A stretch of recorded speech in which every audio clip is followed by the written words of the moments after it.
आप लोगों के ग्रेट डिमांड पर मैं ये वीडियो बना रहा हूँ। मैं कोशिश करता हूँ कि जितनी शॉर्ट कर सकूँ कर लेता हूँ, लेकिन जो जो इम्पोर्टेंट चीज़ें हैं वो इसमें होंगी। ये वीडियो है अमेरिका में आपके एजुकेशन के लिए कि आप एडमिशन कैसे लेंगे, क्योंकि जो लोग यहाँ आते हैं अभी टूरिस्ट वीज़े पे आते हैं, विजिटर वीज़े पे आते हैं, वो मुझे मैसेज भिजवाते हैं या मेरे लाइव शो पे आते हैं कि जी हम असालम के लिए अप्लाई करते हैं। मैं कहता जी असालम से काम नहीं होगा, उस पर आपको डिपोर्ट कर लेंगे। ये सीधा तरीका है कि आप जो है एडमिशन ले लें, आपको I-120 इशू हो जाएगा यूनिवर्सिटी की तरफ से। आप F1 वीज़ा ले लेंगे, आपके जो कोई है बीवी बच्चे साथ हैं वो F2 वीज़े पे आ जाएंगे और आपको कम से कम 4 साल रहने की इजाज़त होगी। जब तक वायलेशन नहीं करेंगे, स्टूडेंट रहेंगे, तो आपके पास वो वीज़ा वैलिड रहेगा। उसमें हो सकता है 4 साल में कोई और ज़रिए बन जाए, लेकिन फ़िलहाल आप जो है डिपोर्टेशन से बच जाएंगे। लेकिन फिर वो कहते हैं जी यूनिवर्सिटी में फ़ीस ज़्यादा है जी, हमने 10 साल पहले कॉलेज छोड़ा था वहाँ पे, और अब कैसे एडमिशन लेंगे, क्या करेंगे। तो मैंने एक डिटेल वीडियो बना दी है जिसमें मैंने आपको तरीका बताया कि एडमिशन आप कैसे लेंगे और कितना सस्ता एडमिशन आप ले सकते हैं। वो यूनिवर्सिटी जहाँ पे एडमिशन की फ़ीस है ही नहीं, वो तो ऑलरेडी मैंने मेंशन कर दी हैं, वो मेरे यूट्यूब पे जाके देख सकते हैं। लेकिन एडमिशन लेने के मैंने तरीके बता दिए, और ये चोर दरवाज़ा नहीं है, ये डिटोर नहीं है, ये गलत रास्ता नहीं है। ये सदियों से अमेरिका की यूनिवर्सिटी में चलता है, और जो सुलझे हुए लोग हैं और फॉरेन स्टूडेंट हैं उनके इसका पता होता है, तो वो इससे फ़ायदा उठा सकते हैं, जिस तरह मैंने फ़ायदा उठाया था 1977 में। और जो लोग सुलझे हुए नहीं है, जो नहीं समझते, वो बेचारे रह जाते हैं। तो मैंने आज आपको वो तरीका बता दिया है, अब आज मैं बता रहा हूँ उसको। तो ये मेरी वीडियो जो है तो इंशाल्लाह 12 बजे जो है आ जाएगी, आप लोग देख लेंगे। सबसे पहले मैं ये बता दूं आपको कि अमेरिका में एजुकेशन जो है वो पाकिस्तान, इंडिया, बांग्लादेश की तरह नहीं। यहाँ पे सेमेस्टर सिस्टम होता है, यहाँ पे ग्रेड पॉइंट एवरेज होता है।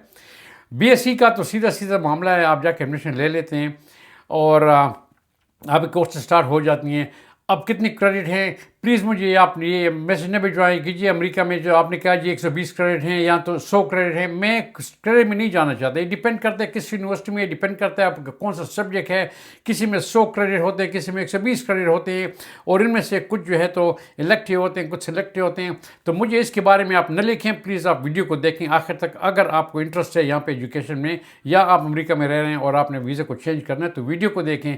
इस पर ऑब्जेक्शन मुझे न करें, क्योंकि मैं आपको स्टेप बाय स्टेप बताता हूँ। लेकिन ये नहीं कहता कितने क्रेडिट हैं। जितनी भी क्रेडिट हैं, कुछ बीएससी के लिए होते हैं और मास्टर के लिए। पहले तो जब मैं मास्टर कर रहा था तो 30 क्रेडिट थे, अभी 50 भी हो सकते हैं, 60 भी हो सकते हैं, 30 भी हो सकते हैं। तो जो कुछ भी है उसमें मैं नहीं जाना चाहता। यूँ होता है कि आप जो मैं ले लेता हूँ इसको इस मास्टर डिग्री से, और यही सिस्टम आप जो है तो बीएससी के लिए भी इस्तेमाल कर सकते हैं। जो यहाँ पे आपको कहते हैं जी कि यहाँ पे एक तो ये अमेरिका में ये याद रखें कि अमेरिका में एजुकेशन के लिए कोई एज नहीं है। यहाँ पर लास्ट दो साल पहले मेरे बच्चे की जो ग्रेजुएशन थी यहाँ पे जार्मेसी यूनिवर्सिटी में गया था, तो 70 साल के आदमी ने वहाँ पे डिग्री ली, पीएचडी की, और सब लोग खड़े हो गए उसको, वो ताली बजा रहे थे कि उसने 70 साल में पीएचडी की। उसने फिर स्पीच में कहा कि जी मुझे जॉब तो कोई वैसे भी नहीं देता और न मैं करता हूँ, लेकिन मुझे बड़ी ख्वाहिश थी कि पीएचडी ले लूँ, तो मैंने अपने ख्वाहिश को वो कंप्लीट कर दिया।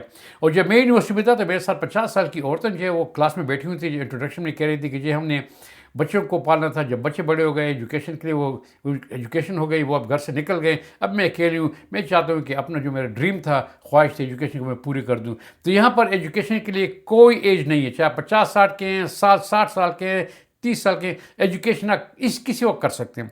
दूसरा ये कि सब्जेक्ट की कोई पाबंदी नहीं है। अगर आप कहीं से डॉक्टर हैं और यहाँ पे आप जो है तो इंजीनियर बनना चाहते हैं, आप उसको चेंज कर सकते हैं। अगर आप यहाँ पे आपने जियोग्राफी में कुछ किया हुआ है और आप यहाँ में कंप्यूटर साइंस करना चाहते हैं, आप यहाँ पर उसको चेंज कर सकते हैं।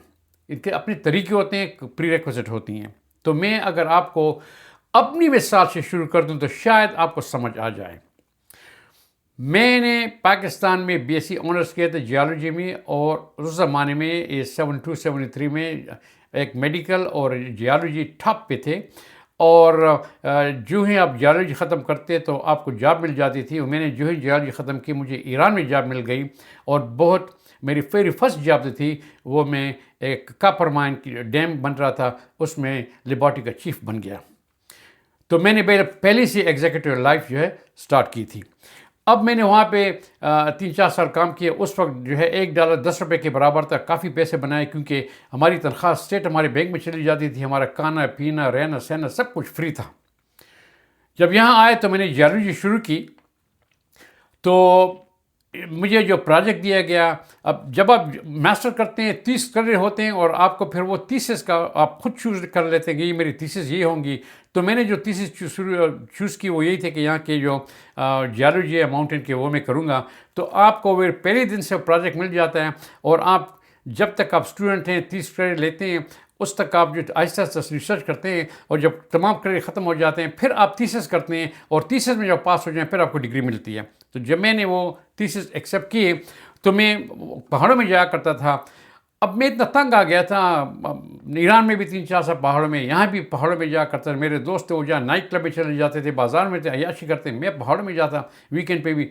मैंने कहा यार ये पहाड़ों में सहराओं में तुझे तो मजनून फिरा करता था, वो लैला के लिए फिरता था। मेरे तो लैला भी नहीं है, मैं पहाड़ों में यहाँ भी फिरता वहाँ भी फिरता यहाँ भी फिर। मैंने क्या पहाड़ों में करना है, अकेले फिर रहा हूँ, छोड़ो उसको, गोली मारो, मैं चेंज करता हूँ। हालांकि अब मुझे अफसोस है क्योंकि अब जब ये ट्रैवल करता हूँ तो पहाड़ों की तरफ जाता हूँ, मुझे बड़ा एंजॉयमेंट आता है। काश के मैं जियोलॉजिस्ट ही होता। लेकिन एनीवे मैंने उसको चेंज किया पब्लिक एडमिनिस्ट्रेशन में। अब देख कितना चेंज है, जियोलॉजी से पब्लिक एडमिनिस्ट्रेशन फील्ड है। अब जब आप इस फील्ड को चेंज करते हैं तो आपको कहते हैं जी कि आपके मसलन मैं कह रहा हूँ, आप मुझे पकड़े, मुझे मैसेज न भिजवाएं। मसलन आपके मास्टर के लिए 30 क्रेडिट हैं, उसमें वो कहेंगे जी इसमें आपके 2 या 3 कोर्सेज वो इलेक्टिव हैं, जो आप चाहते हैं वही कर लें, कोई पाबंदी नहीं है आपके। इसके बाद आपके कोई कोर कोर्सेज हैं, कोर्स में 4, 5, 6 कोर कोर्सेज होंगे जो उस सब्जेक्ट से रिलेटेड हैं। You must have those. अगर आपने वो कोर्सेज नहीं किए तो आपकी डिग्री नहीं मिलेगी। अब उन कोर्सेज के लिए प्रॉब्लम यह है कि अगर आप मास्टर करते हैं तो कह रहे जी आपको बीएससी में इनकी प्री रिक्विजिट कोर्सेज थी, जो पार्ट ए था वो आपको करनी चाहिए थे, तो आप कोर्स कर सकते हैं। अगर नहीं किया आपने तो आपको वो कोर्स पहले करना पड़ेगा। अब अगर आपके 5 कोर्सेज हैं कोर और वो सब के लिए जो है तो प्री रिक्विजिट है, तो आपको 5 एक्स्ट्रा कोर्सेज भी दिन लेने पड़ेंगे, जो पैसे भी ज़्यादा लगते हैं, टाइम भी ज़्यादा लगता है। अब करें क्या?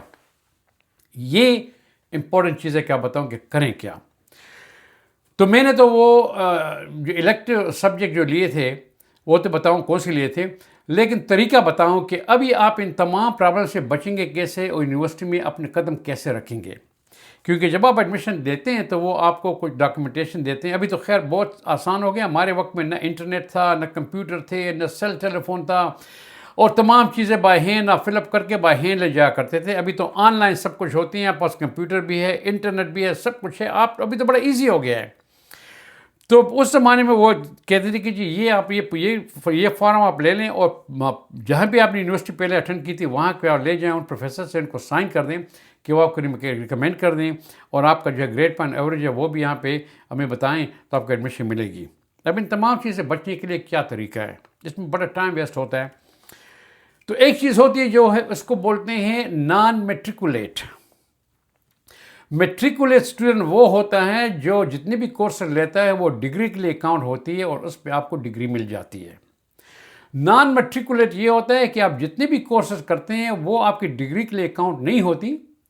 आप मतलब एक किस्म के टेम्पोरेरी स्टूडेंट हैं, वो काउंट नहीं होती। लेकिन उसका फ़ायदा क्या है कि आप नॉन मेट्रिकुलेट की जाए अप्लाई करें, आप उसी 24 आवर में आपको एडमिशन मिल जाती है क्योंकि वो नॉन मेट्रिकुलेट है। तो मैंने जाकर उनसे कहा जी मैं यहाँ पर नॉन मेट्रिकुलेट आ जाता हूँ। उन्होंने कहा ठीक है। मुझे इमीडिएटली 3-4 दिन में एडमिशन मिल गई, बिंगमटन यूनिवर्सिटी में मिल गई थी, अपस्टेट न्यूयॉर्क में। तो मैंने वहाँ पे अब कोर्सेज जो मैंने देखी, तो जो कोर कोर्सेज थी पब्लिक एडमिनिस्ट्रेशन के लिए उनके लिए प्री रिक्विजिट थी, और फिर कुछ और कोर्सेज थी जिनके लिए प्री रिक्विजिट नहीं थी, और फिर इलेक्टिव कोर्सेज थी। तो मैंने पहले सेमेस्टर में इलेक्टिव क्या ले लिए, जो मेरी मर्ज़ी है वो करो तुम उसको। तो चूँकि मुझे स्विमिंग नहीं आती थी, हम गरीब लोग थे, पाकिस्तान से आए थे, मैंने कभी स्विमिंग की नहीं थी। मैंने कहा ऐसे नहीं कहीं यहाँ पे लेक्स बड़े ज़्यादा हैं, कहीं नहाने के लिए जाऊँ डूब न जाऊँ। तो मैंने एक कोर्स स्विमिंग का ले लिया था, और फिर मुझे स्कूबा डाइविंग से बहुत शौक था कि मैं समंदर के तह तक जाऊँ या किसी लेक है उसके झील के तह तक जाऊँ, देखो नीचे क्या होता है। तो दूसरी कोर्स मैंने स्कूबा डाइविंग की ले ली। अब स्कूबा डाइविंग के लिए वो बाकायदा लोग जो है तो उसमें स्टूडेंट होते हैं। ये नहीं कि आपने बस कोर्स ले लिया और जाए झील में जो आपने छलांग लगा दी, नहीं, आपके पास टीचर जाता है, आपको तमाम इक्विपमेंट देते हैं, वो आप नीचे जाते हैं, उसको स्टडी करते हैं, बाकायदा से आपके 3 महीने का कोर्स होता है, उसके बाद फिर आपको वो क्रेडिट देते हैं। तो मैंने एक स्कूबा डाइविंग कोर्स कर ली, जो मुझे बहुत शौक था, वो कर दिया था, और सीगो लेक में जो अल्बानी और नियांटा के दरमियान है, वहाँ पे मैंने कर ली। और फिर मैंने दूसरा कोर्स स्विमिंग में कर लिया था, और उन दोनों में मैंने ए ग्रेड ले लिए थे। अब आया जी तीसरा कोर्स। अब क्या करूं? तो तीसरा मैंने एक जर्मन लैंग्वेज का कोर्स ले लिया था, जो वो भी इलेक्टिव था। और मैंने कहा चलो यार, और कोई है नहीं, जर्मन लैंग्वेज सीख लेते हैं। कुछ सीख ली, कुछ नहीं सीख ली, लेकिन खैर वो कोर्स मैंने ले लिया। तो फिर जब नेक्स्ट सेमेस्टर आया तो मैंने वहाँ पर अब मेट्रिकुलेट के लिए अप्लाई कर दी। ये 3 महीने तो मैं नॉन मेट्रिकुलेट था, फिर उसमें समर आ गया, छुट्टियाँ आ गई थी। तो जब मैंने मेट्रिकुलेट के लिए अप्लाई कर दिया, तो जो प्रोफेसर थे जिनके साथ मैंने ये कोर्सेज लिए थे, ये 3 कोर्सेज, उनके साथ मेरे ताल्लुकात थे, उन्होंने मुझे पहचाना था, उन्होंने देख लिया कि मैंने एक ग्रेड लिया हुआ है। उनसे मैंने कहा जी मैं रेगुलर स्टूडेंट बनना चाहता हूँ, मुझे ये चीज़ पसंद आ गई। उन्होंने कहा ठीक है। उन्होंने रिकमेंडेशन जो है फॉरवर्ड कर दी डिपार्टमेंट के अंदर, तो मुझे वहाँ से एडमिशन मिल गई। अब वहाँ से मेरी रेगुलर कोर्सेज स्टार्ट हो गई, जो प्री रिक्विजिट थी वो भी ले ली, और रेगुलर कोर्सेज स्टार्ट हो गई। और फिर मैंने एप्लीकेशन दे दी कि जी जो मैंने 30 क्रेडिट को लेने थे, इसमें से ये 9 क्रेडिट जो मैंने ले लिए इलेक्टिव में, जो ये भी कोर्स का एक हिस्सा है, लेकिन जो इलेक्टिव है अपनी चॉइस पर ले सकते हैं, चूँकि मैंने ऑलरेडी ले लिए, इसको भी आप काउंट कर दें, तो वो भी काउंट हो गए मेरी स्टडीज़ में। तो मैंने कोई भी टाइम लूज़ नहीं किया, कोर्सेज लूज़ नहीं किए, पैसे लूज़ नहीं किए, वो भी काउंट हो गए थे।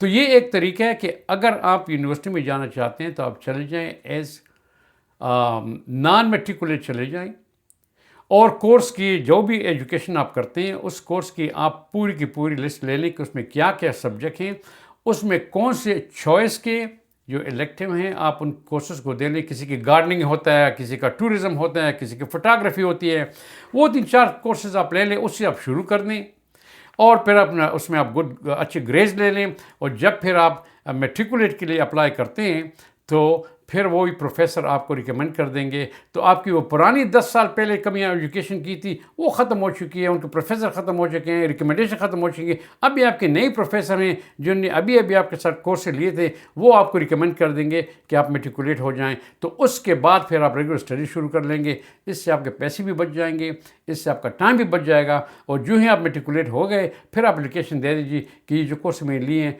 इसको भी आप मेरी डिग्री के लिए जो है आप इसको एक्सेप्ट कर दें, उसको एक्सेप्ट कर देते हैं। तो ये एक शॉर्ट वीडियो मैंने बता दी। अगर आप स्टेप बाय स्टेप ऐसे करेंगे तो आप अमेरिका में एडमिशन ले सकते हैं। इस वक्त जाके आप, अब ये जो है वो 2 महीने पहले आए थे विज़िट पे, और अभी आप लोगों ने आपको बताया जी असालम कर दे, वो असालम वाला ज़माना गुजर गया है। ये डोनाल्ड ट्रंप का वक्त है, कानून का हो, ये कानून है यहाँ पे। वो आप असालम के लिए अप्लाई करेंगे, बूम आपको जो है आ जाएगा जी, आए जी इंटरव्यू के लिए आ जाए, आप खुश हो जाएंगे जी। लोगों को 10 साल में नहीं था, मुझे 3 महीने में आ गया। हाँ, 3 महीने इसलिए आया कि आप वहाँ जाएंगे तो आपको वहाँ पे एक्सपीरियंस रूल में डाल देंगे और आपको यहाँ से रिपोर्ट कर देंगे। तो ये काम आप न करें। जो लीगल तरीका है, आप स्टूडेंट बन सकते हैं, आपको I-120 इशू हो जाएगा, आपका F1 वीज़ा हो जाएगा, 2-4 साल तक, 3-4 साल तक होगा। आपके साथ भी बच्चे हैं, उनको भी वीज़ा उनको भी मिल जाएगा, एज ए डिपेंडेंट मिल जाएगा। आराम से रहें और फिर देखें कि 3-4 साल में क्या सिचुएशन बनती है। शायद कोई ज़रिया आपके लिए बन जाए जो अपने आप को सही कर सकते हैं। तो प्लीज़ इस वीडियो को आप फॉलो करें और इसको अपने दोस्तों के साथ शेयर करें ताकि वो भी इससे फ़ायदा उठा सकें। अगर कोई क्वेश्चन है तो मुझे आप मैसेज में भिजवा सकते हैं। Thank you very much. Good luck. अल्लाह हाफिज़।